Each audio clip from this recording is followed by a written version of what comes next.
বৰপেটাৰ কদমতোলাত ব্ৰহ্মপুত্ৰৰ ভয়ংকৰ খহনীয়া বিলুপ্তিৰ পথত কদমতোলা গাঁও পঞ্চায়তৰ কেইবাখনো গাঁও খহনীয়াত জাহ যোৱাৰ উপক্ৰম BS কদমতোলা উচ্চতৰ মাধ্যমিক বিদ্যালয় ইতিমধ্যে বিদ্যালয়খনৰ একাধিক গৃহ ভাঙি নিৰাপদ স্থানলৈ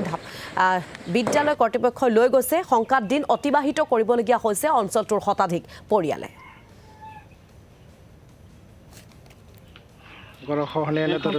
কদমতলা গাঁও পঞ্চায়তৰ এলেকাধীন কদমতলা গাঁও পঞ্চায়তৰ ঠাই হয় প্ৰতি বছৰে অসমত যি বানপানী হয় এই বানপানীৰ প্ৰবল বানপানীৰ ফলত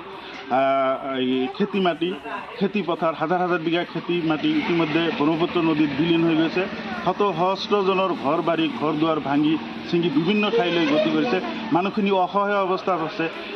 গৰাখহনীয়াৰ ফলত নিশ্চয় অসহায় হৈ জীৱন যাপন কৰিব লগা হৈছে আমি চৰকাৰক অনুৰোধ জনাওঁ যাতে চৰকাৰে এই মানুহখিনিৰ প্ৰতি দয়াশীল মনোভাৱ আৰু